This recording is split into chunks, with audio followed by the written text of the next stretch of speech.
আপনি আমার ধাক্কা মারলেন কেন? Are you crazy? আমি আপনাকে ধাক্কা দিয়েছি? ধাক্কা তো দিলেন আপনি। অন্ধের মতন কালা চশমা পরে আমার ধাক্কা মেরা এখন আমার মুখে মুখে তর্ক করতেছেন। বেয়াদব পোলা। ওই আপনার বাড়ি কই? হ্যাঁ, এই গ্রামে তো কখনো দেখি নাই। আমি ঢাকা থেকে এসেছি। তো এই গ্রামে কি? এই গ্রামে আমার শ্বশুর বাড়ি। শ্বশুর বাড়ি? তার মানে আপনি এলাকার জামাই? হ্যাঁ। কাকা বাড়ির জামাই। আপনার বোন নাম কি?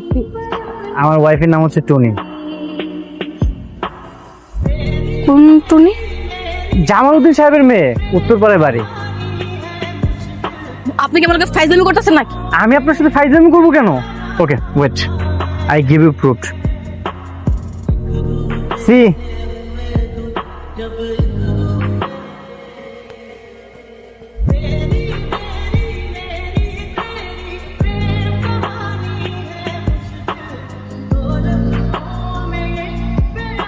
সি, এই ছবির মধ্যে যে দুইটা পিচ্চিকে দেখছেন, একটা হচ্ছে আমি আর একটা হচ্ছে আমার টুনি। আমি বিশ্বাস করি না। আরে আপনার বিশ্বাস অবিশ্বাসে আমার কি আসে যায়? এই মেয়েটার সাথে আমার ছোটবেলায় বিয়ে হয়েছে। আচ্ছা, উত্তরপাড়াটা ঠিক কোন দিকে? আমি না চিনতে পারছি না, আপনি কি আমাকে একটু নিয়ে যাবেন? আপনি গেলেই বুঝতে পারবেন। আমি কেন যাবো? আমার তো যাওয়ার কোনো দরকার নেই, আপনি যান। আসলে আমি অনেক বছর আগে এসেছিলাম তো, এই জন্য চিনতে পারছি না। নিজের শ্বশুর বাড়ি আর নিজে চিনতে পারতেছেন না? আচ্ছা ঠিক আছে, আমি ঠিকানা কইতেছি। আপনি হলো এই রাস্তা বরাবর সোজা 1 ঘন্টা হাঁটবেন। 1 ঘন্টা হাঁটার পর ডাইন সাইডে দেখবেন একটা খাল আছে, ওই খালটা পার হইতে হইব। ওই খাল পার হওয়ার পর ডাইন সাইডে একটা মসজিদ আছে, ওই মসজিদের পাশে ওগো বাড়ি। ওকে।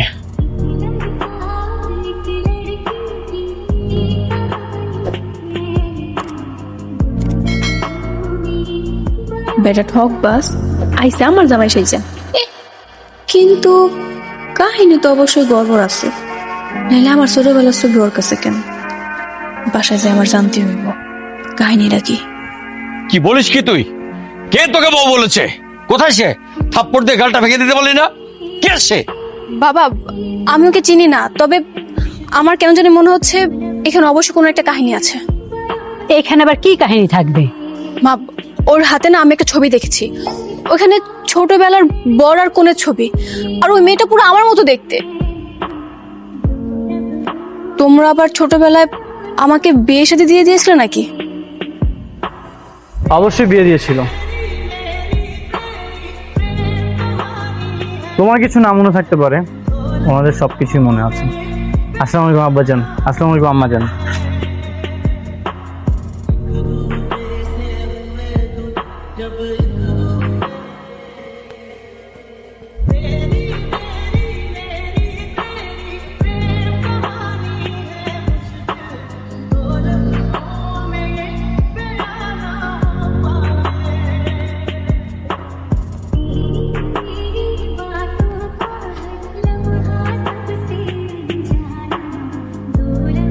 মনে পড়েছে? চিড়ে ফেলেছেন? এমন অসংখ্য ছবি তো আমার কাছে আরো আছে। ওই বিয়ে আমি মানি না। জি জি শ্বশুর আব্বা, এসব আপনি কি বলছেন? ধর্মীয় রীতিনীতি মেনেই তো হুজুর থেকে আমাদের বিয়ে হয়েছিল। সেখানে তো 2 ফ্যামিলির পারমিশন ছিল। এখন যদি আপনি না মানেন তাহলে তো কিছু করার নেই। চুপ বেয়াদব! শ্বশুর বলে ডাকবেন আমাকে? কিসের শ্বশুর? আপনি নিজে বিয়ে দিয়ে এখন কেন মানছেন না? কারণ তোমার বাবার সাথে আমার একটা বিষয়ে ঝামেলা হয়েছিল, তারপর থেকে সে ঢাকা চলে যায়। ওইখানে ইতিহাস শেষ। আপনাদের ঝামেলা হয়েছিল, আপনাদের ইতিহাস শেষ হয়ে গেছে, কিন্তু আমাদের ইতিহাস তো শেষ হয়নি। আমরা তো এখনো হাজবেন্ড ওয়াইফ। বাবা, ওইসব কি বলছে? আমি তো কিছুই বুঝতে পারছি না। ও সব ঠিকই বলছে। তোর বাবা আর ওর বাবার 2জন ঘনিষ্ঠ বন্ধু ছিল। তাদের এই বন্ধুত্বের ঘনিষ্ঠ সম্পর্ক বজায় রাখতে ছোটবেলায় তোদের 2জনকে বিয়ে দিছিল। সেই সূত্র অনুযায়ী তো তুই এখন ওর বউ। এবার বিশ্বাস হয়েছে? দেখেছো আমি সবকিছু সত্যি বলছি। চলো তুমি আমার সাথে ঢাকায় চলো। বাবা, আসতো যখন একটু রেস্ট নাও, পরে আমরা এই বিষয়টা নিয়ে সিদ্ধান্ত নিব। চলেন ভিতরে চলেন, এইসব কথা বাইরে না বলি, ঘরে যাই বলি। আসো বাবা। আমার ঘরে কিসের মাথা ঠান্ডা করবে? ও তো ঠিকই বলছে। ওকে দরজা থেকে ঘাট ধাক্কা দিয়ে বের করে দেওয়া উচিত ছিল।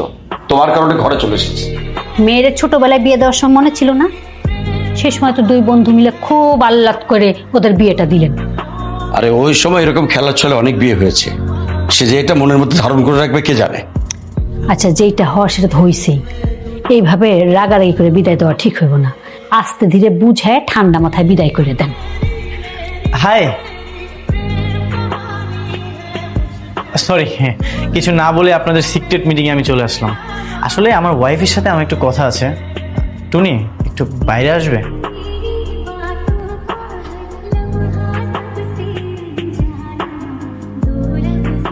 জানা মা, একটু কথাই তো বলবে, গিয়ে একটু কথা বল।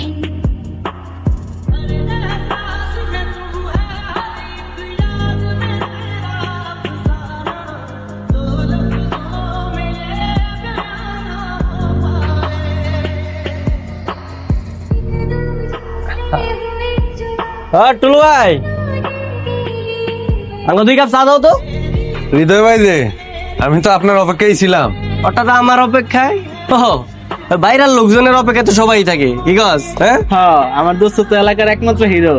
হিরো তো বুঝলাম, তো হিরোইনের যে জামাই আছে ওই খবর কি হিরো রাখে? বুঝলাম না, কি কইতাছো তুমি? একটু খুইলা কও তো। আরে মিলিয়াপা, আপনার হিরোইন হে তো বিবাহিত। টুলু ভাই, মুখ সামলায় কথা কইতেছি। আরে এই কথা কি খালি আমি একা কই? গ্রামের হক গলে তো এই নিয়ে কানা ঘোষা করতেছে। আর তাছাড়া মিলিয়াপার জামাই নিজে স্বয়ং আমার দোকানে খোঁজ খবর নিতেছিল। আমি তার বাড়ি দেখাই দিছি। আপনাকে যদি বিশ্বাস না হয় যায়ের দেখেন, পায়ের উপরে পা তুলে তখন জামাই রেস্ট করতেছে। এই মতিন কি কয়? হ্যাঁ, আচ্ছা দোস্ত, চল আমরা গিয়ে দেখি। আর যা রটে তার কিছু হইলো ঘটে, চল চল। কও তো।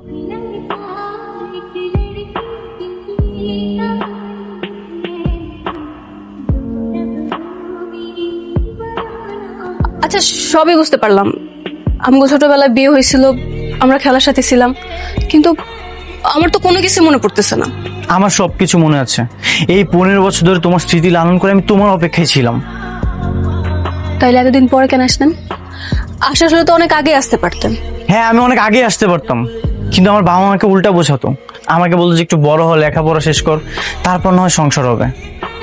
কিন্তু যখন আমি একটু বড় হলাম, তখন আমি আমার বাবার কাছে আবদার করলাম যে আমি গ্রামে যাব, কিন্তু আমাকে বললো যে যেতে দিবে না। আর আমাকে এটাও বলেছে তোমার বাবা মা নাকি এই বিয়েটাও মানবে না। তখন আমি একটু চিন্তা ভাবনা করে আমি ডিরেক্ট এই গ্রামে চলে আসি তোমাকে নিয়ে যাওয়ার জন্য।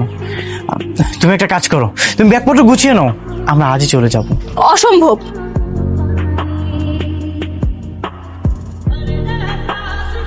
আঙ্কেল, আন্টি, মিলি, সবাই কই?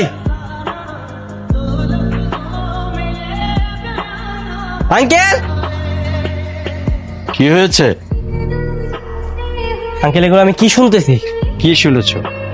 ঢাকা থেকে নাকি কোন পোলা আসছে, ও আবার বলতেছে ও নাকি মিলির হাজবেন্ড।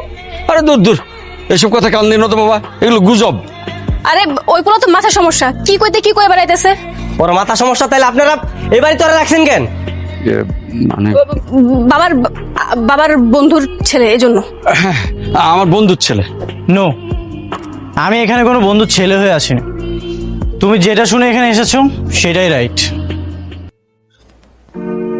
আমি ওর হাজবেন্ড। এই ছাগল আবার কি কইতেছে?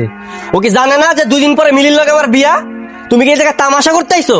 আঙ্কেল, ওরে আপনি আমার হাতে তুলে দেন, ওরে পিড়াই আর বাবেন না বলে দিতেছি।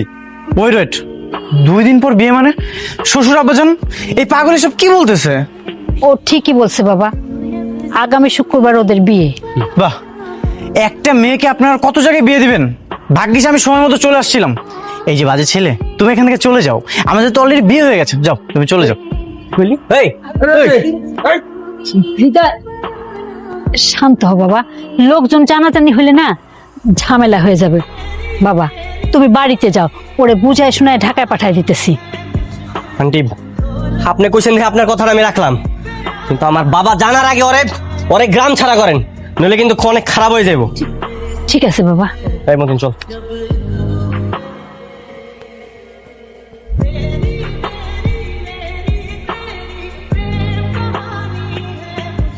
এই, কাল সকালের ট্রেন ধরে তুমি ঢাকা চলে যাবা। নেহাতি তুমি এক সময়ের বন্ধুর পোলা দেখে তোমার ছেড়ে দিতাম, নাহলে কিন্তু। নইলে টলে বলে আমাকে হুমকি দিবেন না, আমি এসবে ভয় পাই না। ও আমার ওয়াইফ, আমি ওকে নিতে এসেছি। কিন্তু ওর যদি ইচ্ছা না থাকে, তুমি ওর মতের বিরুদ্ধে কেমনে নিয়ে যাবা? সেটা অবশ্য আপনি ঠিক বলেছেন, ওর মতে তো একটা ব্যাপার আছে। ঠিক আছে, আমি 3 দিন সময় নিতে চাই। এই 3 দিন ওকে আমি আমার মতো করে বোঝাবো। যদি ও বোঝে তাহলে ওকে নিয়ে আমি ঢাকায় চলে যাব, আর যদি না বোঝে তাহলে আমি একাই চলে যাব। ঠিক বলছো বাবা, আপনিও অনুমতিটা দিয়ে দেন।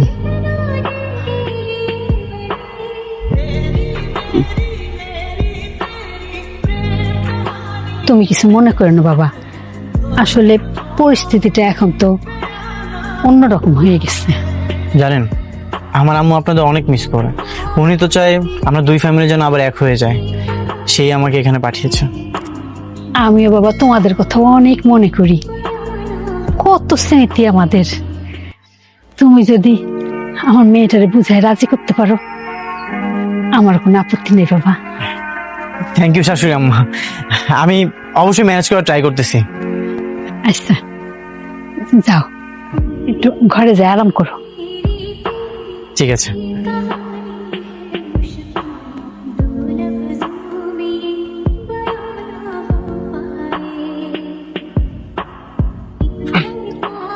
ওই বান্দরটা গেছে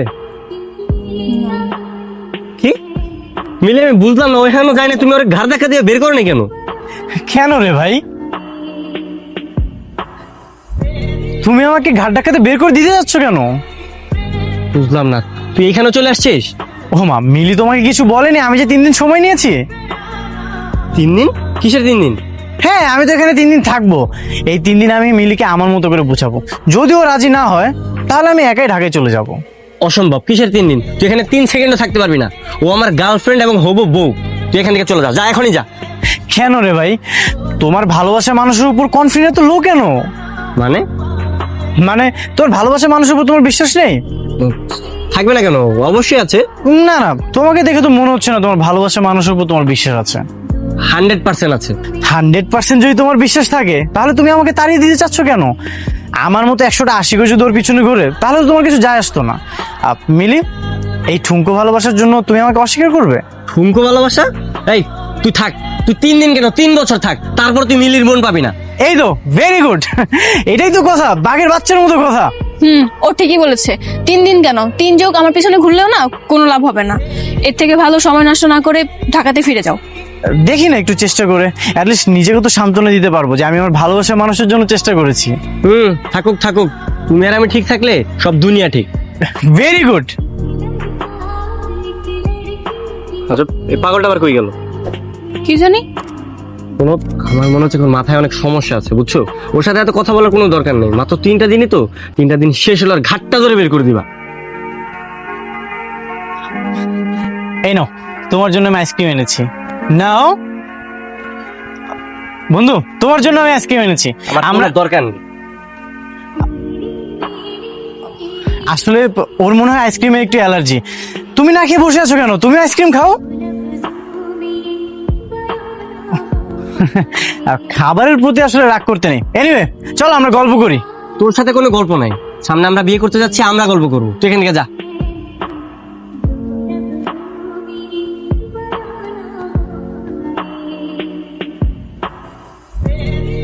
এইটা আবার কি? তোমার ওয়ালপেপারে এটা কার ছবি? আরে এটা আমাদের এমপির ছবি। দাও। এমপি সাহেবের ছবি? মিলি দেখেছো, ওয়ালপেপারে তোমার ছবি না দিয়ে এমপি সাহেবের ছবি দিয়ে রেখেছে। আর আমি দেখো, আমার ফোনের ওয়ালপেপারে 10 বছর ধরে আমি এই ছবি দিয়ে রেখেছি। আমি তোমাকে কতটা ভালোবাসি। ঠিকই তো, তুমি আমার ছবি দিলে না কেন?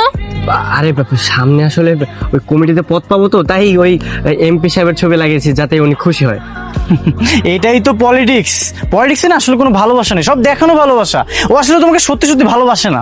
আরে না না, তুমি ওর কথা একদমই শুনবে না, ও তোমার ব্রেন ওয়াশ করছে। তুমি এখন আমার ছবি দিবে, দাও বলছি। আচ্ছা দিচ্ছি বাবা, আমি প্রোফাইল পিকচার দিচ্ছি, কভার ফটো সবকিছু তোমার ছবি দিচ্ছি। দাও। এরপর থেকে কখনো যদি দেখেছি না অন্য কারোর ছবি তুমি এখানে রেখেছো, তোমার খবর আছে।